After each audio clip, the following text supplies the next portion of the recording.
தமிழக வெற்றி கழகத்தை நம்பி யாரும் கூட்டணிக்கு வரலன்னு சொல்கிறாங்க. ஒரு விஷயம் நாங்கள் தெளிவாக சொல்கிறோம், புரிஞ்சுக்கோங்க.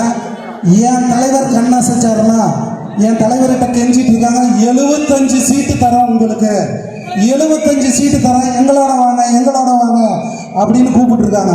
ஆனால் நம்ம தலைவர் எனக்காக உழைச்சவங்க 234 பேருமே சட்டமன்றத்துக்குள்ளார போகணும். ஏன்னா நம்ம தலைவர் சுயநலமாக யோசிச்சார்னா 75 சீட்டு அண்ணா உங்களுக்கு துணை முதல்வர் தரோம், அண்ணா உங்களுக்கு துணை முதலமைச்சர் தரோம், முக்கியமான அண்ணனுங்க இருக்காங்க, ஒரு 5 பேர்த்துக்கு மந்திரி சபையில் இடம் தரோம், நீங்கள் வந்துருங்க. ஆனால் நம்ம தலைவர் என்ன தெரியுமா சொன்னார், என் பசங்க அத்தனை பேருமே அமைச்சர் தான், என் பசங்க அத்தனை பேருமே எம்எல்ஏ தான். ஈரோடு கார்பரேஷன்ல 60 வார்டு இருக்குனாலும் 60 வார்டில் தமிழக வெற்றி கழகத்தை சேர்ந்த தோழர்கள் தான் கவுன்சிலரா உள்ள போய் உட்காரணும்.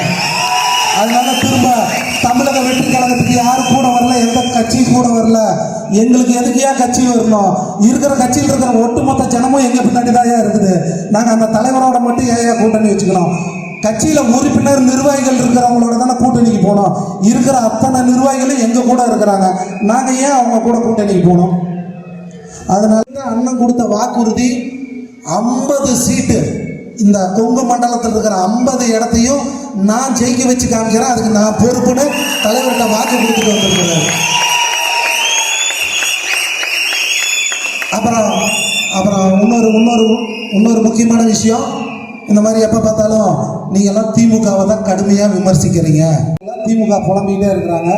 நான் ஒரே விஷயம் அவங்கக்கிட்ட கேட்குறேன், நைட்டு 12 மணிக்கு நாங்கள் ஏன்டா சுடுகாட்டுக்கு போனோம், அடக்கம் பண்ணவங்களை எடுத்துகிட்டு வந்து ஏன்டா ஐசியூவில் வச்சு நாங்கள் ட்ரீட்மெண்ட் பார்க்குறோம், அதெல்லாம் முடிஞ்சு போன கதடா, அவங்கள பற்றி ஏன்டா நாங்கள் நினைக்கிறோம். எங்களுக்கு போட்டி தீய சக்தி திமுக மட்டும்தான். ஒன்றும் பிரச்சனை இல்லை, நீங்கள் எப்படியா மோடிட்ட உட்காந்து பேசி இன்னும் அதிமுக கூட்டணியில் இருக்கிற பாட்டாளி மக்கள் கட்சியை கூப்பிட்டுக்கோங்க, அம்மா மக்கள் முன்னேற்ற கழகத்தை கூப்பிட்டுக்கோங்க, ஏன் முடிஞ்சா அதிமுகவை கூட கூப்பிட்டுக்கோங்க, எல்லாரும் ஒன்று சேர்ந்துவாங்க. நாங்கள் இருக்கிறோம், மக்கள் இருக்கிறாங்க, நாங்கள் மக்கள்லாம் சேர்ந்து தனியாக உங்களை எதிர்த்து நிற்கிறோம், முடிஞ்சா எங்ககிட்ட மோதி பாருங்க.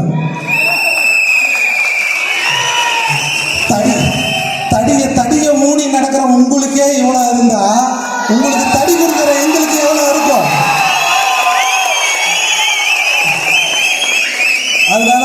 அதனால நான் அந்த மேடையில் சொன்னதான் இந்த இடத்துலையும் சொல்கிறேன், நம்ம தலைவரோட ராசி அப்படி ஒரு இடத்துல கஷ்டப்பட்டு உழைச்சி ஒரு இடத்துல கொண்டு போய் ஒரு அரியணையில் அவரை உட்கார வச்சுட்டோம்னா நம்ம தலைவனாக பார்த்து அது வேணான்னு உதறினா தான் அடுத்தவனுக்கு.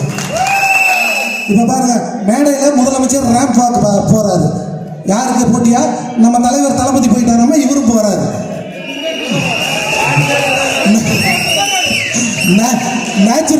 நேச்சுரலுக்கு ஆர்டிபிஷியலுக்கு வித்தியாசம் தெரியுமில்ல, இயற்கைக்கு செயற்கைக்கு வித்தியாசம் தெரியுமில்ல.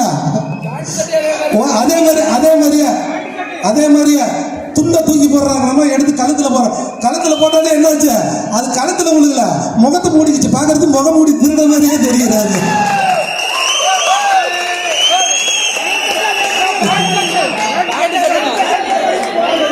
அதெல்லாம் நம்ம வந்து எப்படி சொல்றது, கொள்கை வீரர்களை பத்தி பேசிட்டு இருக்கிறோம், நீங்க தத்தியை பத்தி பேச சொல்றீங்க, நான் பேச மாட்டேன்.